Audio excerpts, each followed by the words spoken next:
आज से छत्तीसगढ़ में हम लोग पढ़ेंगे जनजातियां। तो सबसे पहले क्या करेंगे, मैं आप लोग को जनजातियों के सोर्स के बारे में पढ़ाऊंगा। जनजातियों के सोर्स कहने का मतलब सर कि जनजातियां आई कहां से, कौन कौन जनजातियां हैं, क्या है नहीं है, पहले उनका बेसिक निकाल लेंगे ताकि एग्जाम के पॉइंट ऑफ व्यू से हमारे पास कंटेंट तैयार हो जाए। उसके बाद फिर हम लोग आगे चलेंगे जनजातियों को एकदम उधेड़ने में, एक एक जनजाति को पकड़ के उसके बारे में क्या लेंगे, पूरी जानकारी लेंगे। ठीक है, तो सबसे पहले हम लोग बात कर लेते हैं छत्तीसगढ़ के बारे में। छत्तीसगढ़ में अगर मैं जनजातियों की बात करूं तो मुख्यतः जो जनजातियां हैं वो आपको मिलेगी बिलासपुर संभाग में और नीचे बस्तर संभाग में ज्यादातर जनजातियां। फिर जनजातियां कहां मिलेंगी आपको, तो अगर रायपुर संभाग की बात करें तो इधर महासमुंद, गरियाबंद, धमतरी, इस तरफ आपको जनजातियां ज्यादा मिलेगी। और दुर्ग संभाग की बात करें तो फिर आपको कबीरधाम, राजनांद गांव, मानपुर, मोहला, अंबागढ़, चौकी, खैरागढ़, छुई खदान, इधर आपको जनजातियां मिलेंगी। बीच में आपको जनजातियां कम मिलेगी। क्लियर है, ये इस प्रकार से बटा हुआ है। तो सबसे पहले हम जान लेते हैं सर कि छत्तीसगढ़ में जनजातियों की स्थिति परिस्थिति क्या है। तो छत्तीसगढ़ में जनजातियों का समान परिचय, संवैधानिक प्रावधान, संविधान में आर्टिकल नंबर, अनुच्छेद नंबर, अगर अनुच्छेद नंबर की बात करें तो 342, आर्टिकल नंबर 342 में किसकी बात किया है, जनजातियों के बारे में बात किया है प्रॉपर। उसके बाद कानूनी धारा, अगर हम धाराओं की बात करें तो धारा 20 के अंतर्गत, किसके अंतर्गत आता है, धारा 20 के अंतर्गत। धारा अनुच्छेद अलग अलग चीज होता है। ठीक है, चलिए सूची की अगर बेटा बात करें हम लोग स्त्रोत की, सर छत्तीसगढ़ में जो आदिवासियों की सूची है, जितनी भी हमारे पास जनजातियां हैं, पहले 42 थी, अभी बढ़कर 43 हो गई हैं, और उनकी उप जनजातियां कितनी है, 161। तो ये जो हमारे पास जनजातियां कुल है, कौन कौन सी जनजाति छत्तीसगढ़ की मूल जनजाति में आएगी और कौन कौन सी जनजाति छत्तीसगढ़ की मूल जनजाति में नहीं आएगी, इसकी एक सूची होती है। तो वो सूची हमको कहां से मिली, क्योंकि हमारा राज्य जो था पहले मध्य प्रदेश के अधीन आता था। तो मध्य प्रदेश जब अलग हुआ तो छत्तीसगढ़ के अंदर बहुत सारी जनजातियां आ गई और कुछ जनजातियां जो केवल कहां रही, मध्य प्रदेश में। जैसे भील जनजाति की बात करें तो भील जनजाति जो है छत्तीसगढ़ की मूल जनजाति नहीं, वो कहां की है, मध्य प्रदेश की। यहाँ की बात करेंगे तो गोंड, माड़िया, मुड़िया, गदबा, परजा, दोरला, है कि नहीं, अबुझ माड़िया, दंडामी माड़िया, है ना, ये सब हमारे पास क्या है, सारे के सारी जनजातियां हैं। इनका बेटा हमारे पास पूरा लिस्ट दे रखा है। ये लिस्ट कहां से मिला अपने को, सर ये मिला मध्य प्रदेश राज्य पुनर्गठन अधिनियम सन 2000 से। और हमारा राज्य अलग भी कब हुआ है भाई, 1 नवंबर सन 2000 को हमारा राज्य अलग हुआ। तो उस समय मध्य प्रदेश को पुनर्गठित किया गया आर्टिकल नंबर 3 से, और एक नया राज्य बना छत्तीसगढ़। तो हमको जनजातियों की लिस्ट वहां से मिल गई। जनजातियों के प्रकार, छत्तीसगढ़ में कुल कितने प्रकार की जनजातियां हैं, 42। लेकिन अब नया पढ़ेंगे सर 42 और 1 मिलाकर कुल हो चुका है 43। तो छत्तीसगढ़ में कुल कितने प्रकार की जनजातियां हैं, अभी वर्तमान में कुल 43 प्रकार की जनजातियां है। अगर सर हम उसके कुल उप समूहों के बारे में बात करते हैं तो ये सभी जनजातियों के लगभग कितने हैं, 61 उप समूह हैं। जैसे मैं आपको एक एग्जाम्पल देता हूं, जैसे हमारे पास छत्तीसगढ़ की सबसे बड़ी जनजाति है वो गोंड जनजाति है। पूरे भारत में छत्तीसगढ़ की अगर बात करता हूं तो पूरे छत्तीसगढ़ में जो 2011 की जनगणना के अनुसार लगभग 78 लाख के आसपास आदिवासी है। लेकिन अगर जनसंख्या की बात करूं तो उस 78 लाख में लगभग 40% तो क्या है, अकेले गोंड है। 40 लाख के आसपास अकेले क्या है, गोंड और उनकी उप जनजातियां। जैसे गोंडों की जनजातियां क्या होती है, माड़िया, मुड़िया, अबुझ माड़िया, बात समझ आ रही है, दोरला, परजा, धुरवा, ये सब क्या है, तो गोंडों की ही उप जनजातियां हैं। तो ये कुल मिलाकर कितनी होती है बेटा, तो 161 हो जाती है। आगे आते हैं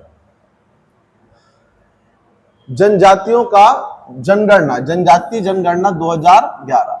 अभी हमारे पास जो 2026 की जनगणना होगी, जब वो रिपोर्ट आएगी तो ये सारा डाटा आपको चेंज करना पड़ेगा।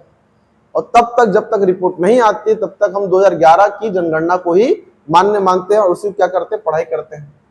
सर सबसे पहले दे रखा है कुल जनजाति जनसंख्या, अगर छत्तीसगढ़ की बात करें तो लगभग 78,22,000 है। तो लगभग अप्रोक्स आपको 78,000 क्या करना है, याद रखना है। जो छत्तीसगढ़ की 2,55,45,191 की जनसंख्या में अकेले कितना बेटा, 78 लाख। तो सर अगर मैं इसको 80 पकड़ लूं तो 8 या 24, 30% के लगभग आसपास आबादी छत्तीसगढ़ में केवल किनकी है? आदिवासियों की है। अगर इसमें पुरुष जनसंख्या की बात करें तो 38 लाख और महिला जनसंख्या की बात करें तो 39 लाख। मतलब छत्तीसगढ़ के अंदर दिखाता है कि मेल फीमेल रेशियो काफी अच्छा है। किसका? आदिवासियों का। मतलब जो जनजाति समूह है उसमें महिलाएं क्या है? ज्यादा है। किससे? पुरुषों से। बात समझ में आई? देश में अगर प्रतिशत की बात करें तो देश के कुल अगर आदिवासियों को मैं 100% लेता हूं तो उसमें 8.6% आदिवासी अकेले कहां पाए जाते हैं?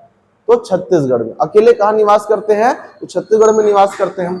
प्रदेश में प्रतिशत राज्य की कुल जनसंख्या का लगभग 30.62% अकेले छत्तीसगढ़ में निवास करता है। मतलब 100% अगर देश की जनसंख्या को, राज्य की जनसंख्या को मैं कंसीडर करता हूं तो 30.62% उसमें केवल एसटी है, शेड्यूल्ड ट्राइब है, अनुसूचित जनजाति है। बात समझ में आ रही है? लिंगानुपात की बात करें तो आदिवासियों के लिंगानुपात जो है वो पूरे भारत में के छत्तीसगढ़ में सबसे अच्छा है। छत्तीसगढ़ में जनजाति लिंगानुपात कितना बेटा? 1020। मतलब 1000 पुरुषों पर 1020 महिलाएं हैं। तो काफी अच्छा रेशियो है।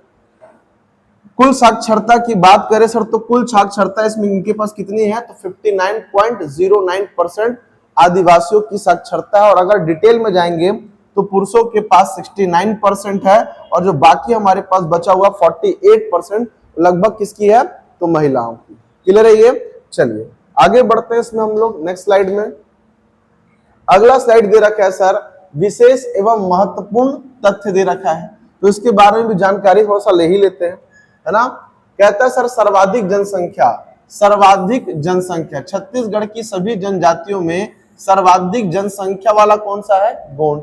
अकेले 42 लाख, लगभग 42 लाख 78,22,000 में से अकेले 42.98 लगभग 43 लाख जो आबादी किसकी है? गोंडों की और उनकी उपजनजातियों की। अकेले गोंड नहीं, उनकी उपजनजातियों को मिलाकर। ठीक है। प्रमुख जनजाति की बात करें तो छत्तीसगढ़ की प्रमुख जनजाति गोंड है। कई बार 4-5 जनजातियों के नाम देता है और डाल देता है उसमें भील को। बताइए दिए गए जनजातियों में से कौन सी जनजाति छत्तीसगढ़ की मूल जनजाति नहीं है? तो भील नहीं। ठीक है। प्रमुख निवास क्षेत्र की बात करें तो मध्य छत्तीसगढ़ की अपेक्षा उत्तर और दक्षिण छत्तीसगढ़ में जनजाति क्या करते हैं बेटा? प्रमुखता से निवास करते। पहले बता रखा हूं, उत्तर में पूरा सरगुजा संभाग, लगभग बिलासपुर संभाग में जनजाति, बस्तर संभाग के 7 जिलों में जनजाति। अगर दुर्ग और रायपुर संभाग की बात करें तो रायपुर संभाग में महासमुंद, ये जो हमारे पास एरिया हो गया, महासमुंद, बलौदा बाजार, गरियाबंद, धमतरी कुछ एरियो में क्या करते हैं? निवास करते हैं, सीमावर्ती इलाकों में। और अगर दुर्ग संभाग की बात करेंगे भैया तो सर कबीरधाम, राजनांदगांव, मानपुर मोहला, अंबागढ़ चौकी और खैरागढ़ छुई खदान, ये कुछ एरिया में आपको जनजाति मिलेंगे। बाकी आपको हर जगह जनजाति देखने को नहीं मिलेगा। बीच में ज्यादातर एसटी और एससी लोग रहते हैं। यहाँ पे जनसंख्या घनत्व भी क्या है? बहुत ज्यादा है। जनजातियों की भूमि, राज्य के बस्तर क्षेत्र को क्या कहा जाता है? जनजातियों की भूमि, क्योंकि सबसे बड़ा जो जनजाति समूह है गोंड, वो किस संभाग में मुख्यतः निवास करता है? तो वो बस्तर संभाग में मुख्यतः निवास करता है। सर्वाधिक जनसंख्या वाला जिला, जनजातियों की दृष्टि से सबसे अधिक जनसंख्या वाला जिला कौन सा है? जशपुर। यही मेन खेल है जो आपको समझना है। हम कहते हैं सर कि जनजातियों की भूमि क्या है? बस्तर है। तो बस्तर कहने से अकेला बस्तर नहीं होता, पूरा का पूरा बस्तर संभाग की बात कर रहा है वहां पे। लेकिन पर्टिकुलर एक जिले में जहां सबसे ज्यादा जनजाति निवास करते हैं तो कौन सा है वो? जशपुर। जनजातियों की सबसे अधिक जनसंख्या की बात करेगा तो जशपुर, और जनजातियों की भूमि की बात करेगा तो क्या बताओगे? बस्तर। ये छोटे छोटे पॉइंट होते हैं, वरना सर अगर मैं उस पॉइंट को देखा नहीं हूं तो मेरे दिमाग में सीधा आएगा कि सबसे ज्यादा जनजाति कहां निवास करते हैं। आओ देखिएगा ताव क्या मारेगा वो? बस्तर। जशपुर के बारे में सोचेगा भी नहीं, जनसंख्या वहां ज्यादा है। अगर हम जनगणना की बात कर लेते हैं, आदिवासियों की स्लाइड हो चुका है, देखोगे कि सर यहाँ पे जनजाति जनगणना में लगभग 78,22,000 आदिवासी है। पुरुष एवं महिला जनसंख्या 38 और उसके बाद 39। महिलाएं हमेशा ज्यादा है, इसलिए लिंगानुपात भी क्या है? ज्यादा है। साक्षरता 59 है, जिसमें 69 पुरुष और 48 महिलाओं की जनसंख्या है। तो इस स्लाइड को पॉज करके देख लेना, वीडियोस में अगर देखोगे, रिवाइज करोगे तो यहां से आपका काम हो जाएगा।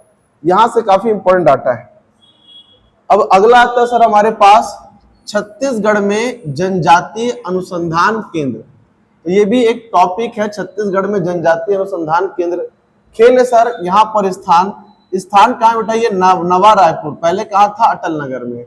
जनजातीय अनुसंधान केंद्र का पूछेगा मुख्यालय कहाँ, तो क्या बताओगे, नवा रायपुर अटल नगर में।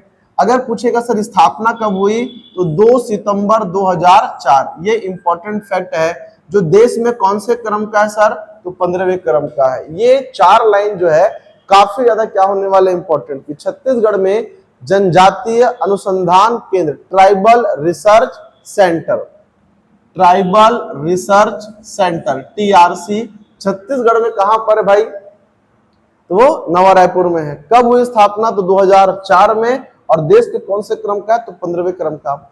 इसका काम क्या होता है, तो भैया देखो, कई जनजातियों के कार्यों के बारे में, उनके शिल्पों के बारे में, उनके जो पुरानी औषधियों के बारे में, ये सब जानकारी इकट्ठा करना, जनजातियों की जो परंपराएं होती है उनके बारे में जानकारी इकट्ठा करना। और अभी रिसर्च जब हो रही थी तभी ना 42 के बाद जनजाति कितनी निकल आई, 43। अब जनजातियों की संख्या हो गई है 43। तो अगर रिसर्च नहीं होता तो फिर ये चीजें सामने नहीं आती। इनके बारे में हमेशा रिसर्च चलते रहती। कौन करता है, तो छत्तीसगढ़ का ट्राइबल रिसर्च एंड सेंटर, जनजातीय अनुसंधान केंद्र। क्लियर है ये। चलिए अगला देखते हैं। अगला दिया सर हमारे पास नृजातीय म्यूजियम, इसको बोलते हैं एंथ्रोपोलॉजिकल म्यूजियम। ये दिया सर हमारे पास जगदलपुर में। कहां पर, बस्तर में। जनजातीय रिसर्च सेंटर कहां पर है, तो रायपुर में। और नृजातीय म्यूजियम, एंथ्रोपोलॉजिकल जो म्यूजियम है वो कहां पर है सर, वहां के जगदलपुर में। क्लियर है ये रिसेंटली शायद आबकारी किसी पेपर में आ रखा था, रिसेंटली क्वेश्चन को पूछा गया था। ठीक, तो स्थापना कब हुई बेटा इसकी, 1972 में। स्थान क्या है सर इसका, जगदलपुर। स्थान क्या है इसका, जगदलपुर। धर्मपुरा बस्तर द्वारा एंथ्रोपोलॉजिकल सर्वे ऑफ इंडिया, किस संस्थान के द्वारा इसकी स्थापना की गई है, तो एंथ्रोपोलॉजिकल सर्वे ऑफ इंडिया के द्वारा इसकी स्थापना की गई है। उद्देश्य क्या है सर इसका, तो जनजातियों से संबंधित अध्ययन करना। इसका भी काम क्या है, तो जनजातियों से संबंधित अध्ययन करना, उनके क्राफ्ट। जैसे हमारे यहाँ का ढोकरा कला जो है वो बहुत ज्यादा क्या है, फेमस है। बात समझ में आ रही है। ऐसे कई सारे क्या है आर्ट्स है जिनके बारे में रिसर्च करते रहते हैं, उनके उनकी मान्यताओं के बारे में रिसर्च करते रहते हैं। बात समझ में आ रही है।